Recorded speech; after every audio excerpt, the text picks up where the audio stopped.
I'm joined today by Barry Friedman, who teaches at New York University School of Law, where he's the director of the Policing Project. He also is the author of Unwarranted, Policing Without Permission, which will be out in February. Barry, it's so great to talk to you. Give us first just a general sense of the book Unwarranted and the issues that you deal with there. Sure, David. Great to be here today. So, Unwarranted is a review of policing from everything from the beat cop, so issues of stop and frisk, racial profiling, all the way up to the NSA, bulk data collection, a lot of electronic surveillance, drones, stingrays, covers all of that with a basic theory about how people ought to be engaged in what the police are doing. Is there some broader thesis that ties together all of these maybe seemingly unrelated to some people aspects of policing and law enforcement? What are the trends that you're pointing to? Sure. There's one key thesis that I think will surprise most people, which is that we've lived in an environment over the last several years where we're pointing fingers at the police and blaming them for lots of things that they're doing. But in my book, I point the finger somewhere differently, in part at the courts, but primarily at us, at the American people. My idea is that we've wanted to be safe, but we don't want to know how it happens. When we do, it indicates that we're discontent with how it happens, but it's our obligation, as is true elsewhere in democracy, to be involved in the front end from the start. And does this relate to, we've talked in the wake of revelations from Edward Snowden, for example, there have been a number of interesting pieces written which point out that depending on how recently there's been a sort of notable, prominent terrorist attack or news event that triggers feelings of lack of safety and wanting safety, that seems to have a huge influence on the public at large in terms of the degree of surveillance or level of militarization of law enforcement, maybe, that the average person is willing to accept. Is there something to that? Sure. I mean, you put your finger on a broader program that's true, a problem that's true all the time around legislation, which is salience. We tend to pay attention to what just happened immediately and that's really big and really important.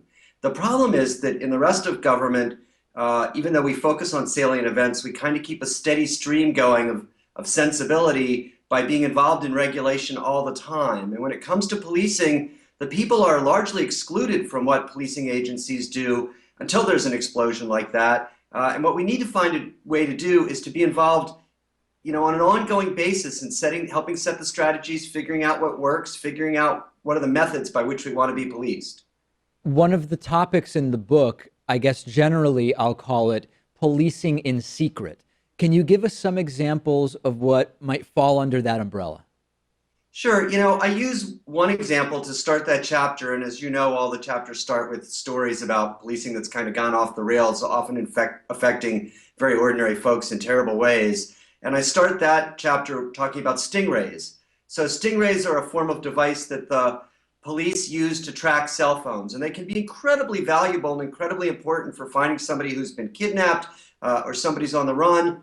But they also can be used incredibly intrusively to track demonstrators or protesters.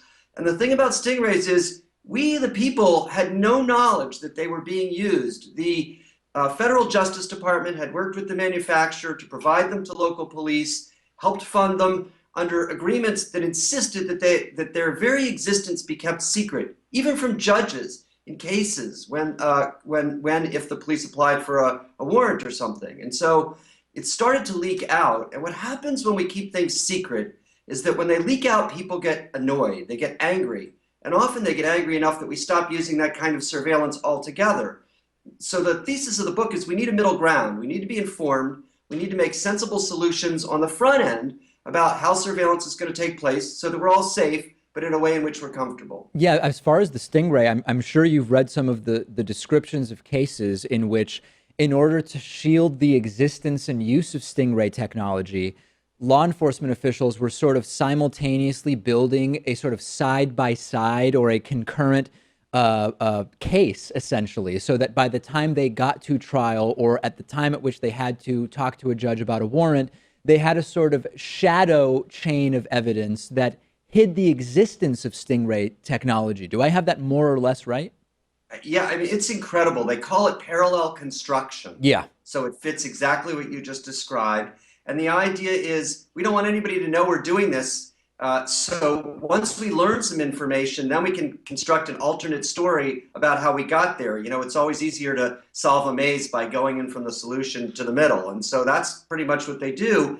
And what's incredible, and you have to understand how bipartisan the concern about these issues ought to be, when it started to leak out, what really motivated change was a joint letter from, at the time, the sort of two heads of the Senate Judiciary Committee, one from the Democratic side, Patrick Leahy, and the other, Chuck Grassley, basically writing the FBI and saying, what's going on? And when they got initial answers, their response was, you know, that's not enough. We want to know what's going on. And that's the right response. We, the people, ought to know up front what's going on.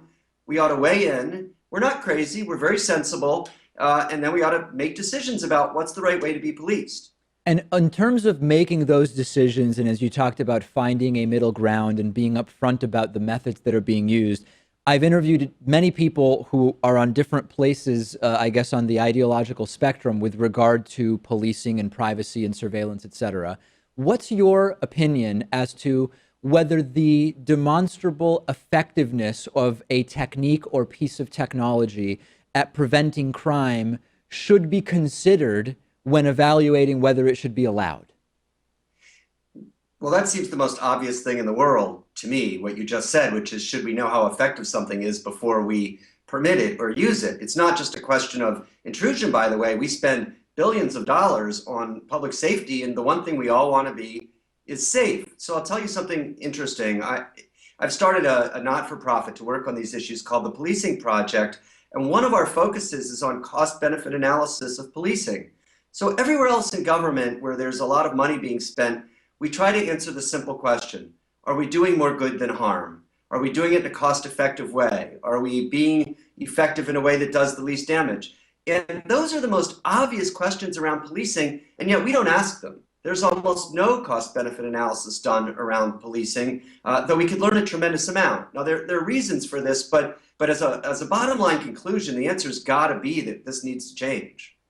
In the third part of the upcoming book, Unwarranted, you get into 21st century policing. And I think that this relates to the cost-benefit analysis significantly insofar as technology continues to improve and become more ubiquitous, new technologies, the cost for using those technologies continues to go down.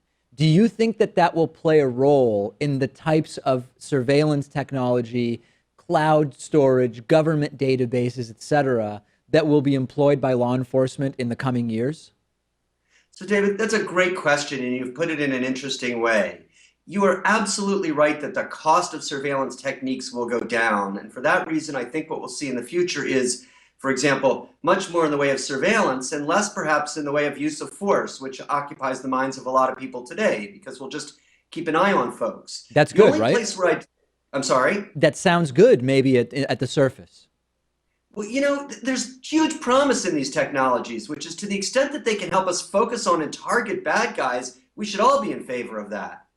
The one thing I did want to say, though, is that when you talk about the cost of surveillance, you know, it's not just the cost of the gadget. That's what we forget around policing.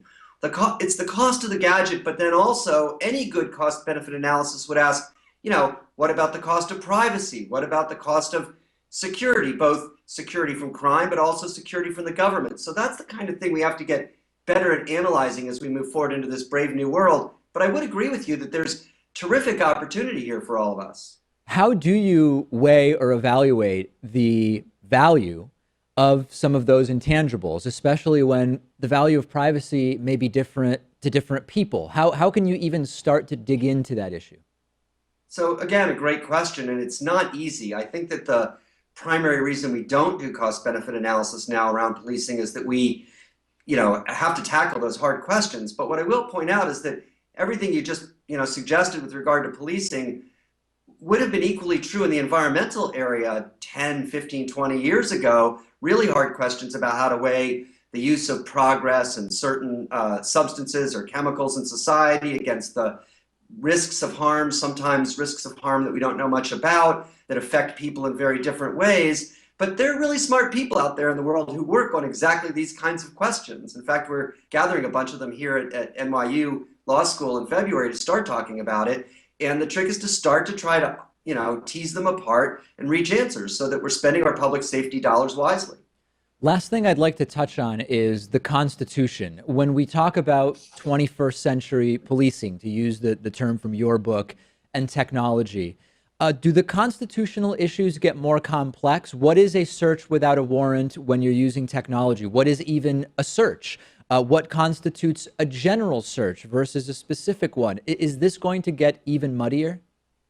Sure. So the book, as you know, is divided into three parts. The first about democratic policing, the second about constitutional policing, and the third about 21st century policing. And what I try to do in that last part is show how if you get fixed in the correct way on what the constitutional issues are, something that we often don't do and that courts do a terrible job of, if you slow down and think about what the constitutional rules are generally, then it gets easier to apply them to the technologies as they come. But we really need to do that, and courts have made an absolute mess of this. And with the wave of technology that's coming, we've got to get our heads screwed on right about it. I'll remind you, we've been talking about the book Unwarranted, Policing Without Permission. It's going to be out in February, and we've been speaking with the book's author, Barry Friedman, who teaches at NYU's School of Law. Thank you so much for talking to us about this. It's been great to be with you, David. Take care.